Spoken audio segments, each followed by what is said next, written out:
Hey guys, Mr. Kavanaugh here. Hey, we're a little bit behind, as I said, the Red Day classes, so I'm going to go over a little more notes with you and submit these notes in my video to your classroom page. I want you to go over them on Wednesday and get the key notes into your notebook in preparation for the final exam, because some of this information will be on the final. In class, we left off European theater. We have been talking about Operation Overlord, D-Day. Really, D-Day, when you mention D-Day, everybody knows what it is. It's become synonymous with Operation Overlord. That's the actual name of the operation. Every battle has a D-Day. It doesn't matter. The D-Day is just the beginning point of a battle. So, in the European theater, we're prepping for Operation Overlord, for the cross-channel invasion into mainland Europe via France, like we saw in the very beginning of the movie in Saving Private Ryan. June 6, 1944, the Supreme Allied Commander for the operation is Dwight David Eisenhower. We'll just go with Ike. So General Eisenhower. So we're prepping. We're bringing men, we're bringing equipment into England, we're training, we're prepping for the cross-channel invasion to attack what's known as Hitler's Atlantic Wall.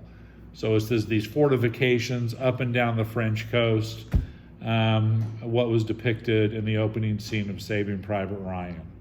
So men and equipment are pouring into England in preparation for the cross-channel invasion. What we're going to do, though, is we're going to fake out the Germans. We're going to fake them out. The Germans believe that General Patton, one of our most aggressive commanders, will be leading the cross-channel invasion. Well, General Patton is in trouble. He's on the bench. He's been put on the bench by General Eisenhower. The reason he's in trouble is because he encountered a soldier who had a case of battle fatigue, and he slapped him over the head with his gloves, which is a no-no for a superior officer to do that. So Patton's in trouble, but Ike is going to use Patton, and he's going to build this fake army around Patton. The Germans are convinced that the cross-channel invasion is going to come at Calais, which I have a couple maps in the notes here. And if you scroll down to where it says Operation Neptune, you'll see a pretty good map. Well, we're building this fake army in the town of Dover, which is the shortest distance across the channel to what's called Calais. Calais is the shortest distance across the channel. The Germans are convinced, Hitler's convinced, that's where the cross-channel invasion will come. Well, we set up a fake army in Dover to sell it. We're going to fake out the Germans. We're going to, use a basketball term, we're going to cross them over and break their ankles, hopefully. I'll submit another video on your classroom page for you to watch. The fake army that we create, they're all blow-up tanks and trucks. So any low-flying reconnaissance airplane will see all of this equipment, which is all fake, and it will work. And Hitler's convinced that because of this fake army up at Dover, they're coming across at Calais, when actually the invasion is going to come across down south at Normandy. So, looking back over the notes here, deceiving the Germans. The Allies built a fake army around General Patton near Dover, convincing the Germans that the attack would come at the shortest distance across the channel at Calais. See the map. In response, the Germans moved the bulk of their armor, which is tanks, to defend Calais. The real invasion was going to take place to the main office, please. in the south at Normandy. So preparations continue for the invasion, which is going to come on the early morning of June 6, 1944. The night before the invasion, or wee hours of the morning, before Tom Hanks and those guys come ashore, airborne forces are going to parachute behind enemy lines. But it's chaos. All the paratroopers are scattered all over the Normandy coast. There are missed drops everywhere. So that's who they're looking for in Private. They're looking for Private Ryan. He is a paratrooper with the 101st Airborne, but he's missing. They can't find him because the paratroopers are scattered all over the place in Normandy. So airborne forces are going to jump behind enemy lines before the amphibious assault early that morning. So I have some pictures here of some paratroopers ready to go. Pictures of the jump. The next morning at 0630 hours, the amphibious assault begins, which is codenamed Neptune. And that's when forces are going to come ashore, like we saw in the beginning of the movie, Saving Private Ryan. And I have another map on here that shows you who's coming ashore where. The Normandy coastline is codenamed into 5 beaches that you need to remember. 5 beaches. You have Utah, Omaha, Gold, Juneau, and Sword. So you have the long Normandy coastline. But there are sections of beaches that have been broken up, and they are codenamed Utah, Omaha, Juneau, Sword, and Gold. So as you look on the map here, you see Utah and Omaha beaches. American forces are coming ashore there. That's where Tom Hanks came ashore. Gold, you have British forces. Juneau, you have Canadian forces. And Sword, you have British and French forces coming ashore there. It also shows you where airborne forces dropped in the wee hours of the morning before the amphibious assault began. So that is on the Normandy coastline. This is D-Day. Jamie Alvarez to the main office, please. June 6, 1944, Operation Overlord. And we saw what happens. Tom Hanks and those guys come ashore that morning. It's chaos. It is a bloodbath. But they are able to overtake the German positions and move inland. So Operation Overlord. While that is taking place back home, remember Executive Order 9066, which will be on the final. The executive order, FDR ordering all Japanese Americans, especially on the West Coast, to be interned in internment camps. Well, an individual files a lawsuit challenging his detention. His name is Fred Korematsu, as you'll see in my notes. Korematsu versus the United States. Remember that for the final. The case goes all the way to the Supreme Court, and I believe it's a 6-3 ruling. The court rules against Korematsu and rules in favor with the United States. That the president's executive order for national security purposes is constitutional. It's really the ruling today in legal circles, it's considered a very bad ruling. It's really up there with the Dred Scott decision, Korematsu versus the United States. His only crime, Korematsu's only crime, is he is of Japanese ancestry. So they will be continuing to be held in internment camps. Korematsu versus the United States. The Supreme Court upholds FDR's executive order. Remember that. At home, Jim Crow is still the order of the day. Remember Jim Crow laws.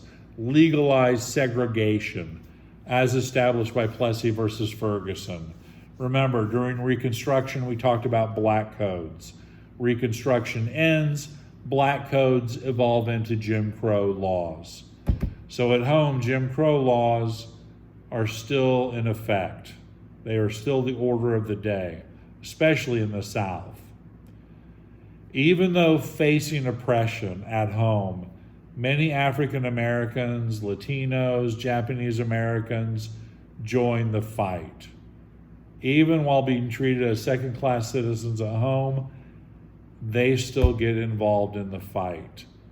And some of the most prominent units I have here in my notes, like the 761st Tank Battalion, comprised of all African Americans. They're known as the Black Panthers. And keep in mind, the military is segregated at this time. Blacks, whites, Japanese Americans, they do not serve together in the same unit. The military is segregated at this time. So some of the most prominent units are like the 761st Tank Battalion, the Black Panthers. It's a unit composed of all of African Americans. A sergeant from that unit, Reuben Rivers, he would go on to win the Medal of Honor. So here he is at home. He couldn't even sit down at certain lunch counters to eat lunch. But here he is, fighting the Germans. And for his valor, he's awarded the Medal of Honor. Another famous unit, very famous, are known as the Tuskegee Airmen. They're nicknamed the Red Tails from the Tuskegee Institute. They are all African American fighter pilots. I don't know if you've seen the movie Red Tails. I'll put the trailer on the classroom page. But the Tuskegee Airmen, remember them. They'll be on the final. These are fighter pilots composed all of African Americans. Fascinating. They're called the Red Tails because of their plane. They fly the P-51 Mustang, and the tail section is painted a bright red, and that's how you identify them while they're in the air, the Red Tails. Students, it's that time of day you need to be with a teacher or a coach. You need to be in the Time Waterway out. room or room 203. Latino Americans throughout the Southwest serve in the military, even though in the Southwest they are treated as second-class citizens.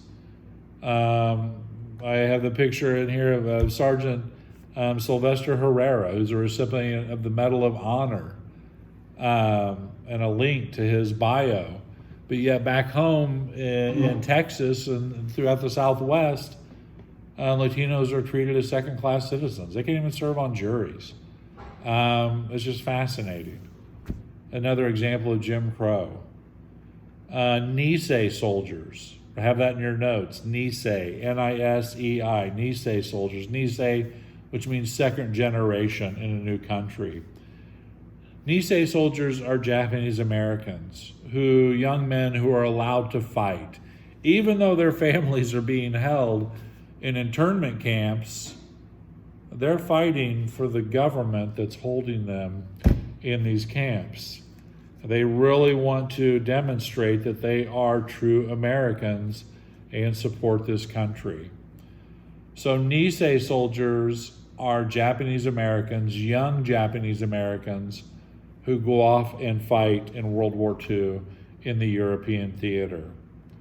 And one of the units is the 442nd Regimental Combat Team. I have a picture of them in here. J.D. Alvarez to the main office, please. J.D. Alvarez. They're one of the most decorated units in World War II in the European theater. Decorations meaning medals for valor. And they're all Japanese Americans whose parents are being held in internment camps back home. And I have a picture of one of them. His name is Daniel Inouye. If you look closely at his photograph that I have up here, you'll notice he is missing his right arm. And Daniel Inouye was a Nisei soldier from Hawaii.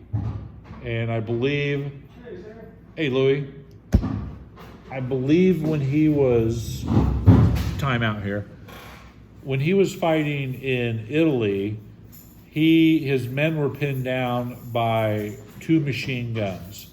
So Daniel Inouye, with grenades in his rifle, he rushes these 2 machine gun nests and disables both of them. He takes them out with his grenades and his rifle. But in the process, his arm is pretty much shot off. By the time he makes it down the hill, his right arm is hanging on by a tendon. For his actions, valor that day, for saving his men, Daniel Inouye will be awarded the Medal of Honor. Then he comes back home, and eventually he's elected to the United States Senate. And he is the first senator, after Hawaii is made a state, he is the first senator, United States Senator from Hawaii, and he serves over 30 years in the United States Senate. And he passed away not too long ago. So you have... Jamie Alvarez to the main office, please. Jamie Alvarez to the main office.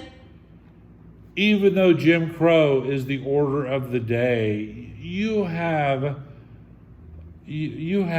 African Americans, Latinos, Japanese Americans all making great sacrifices for this country. It really boggles the mind of them going through this. So the fighting in the European theater is intense. It continues through the hedgerow countries, moving inland. It is a long, hard slog until finally Allied forces are able to liberate Paris, France, August 25th, 1944. And we will stop right there. So I want you to get these notes that I've mentioned into your notebook, especially some of the key things that I have asterisks next to, like Nisei soldiers, the Tuskegee Airmen, Korematsu versus the United States, Operation Overlord, which you just know it is D-Day.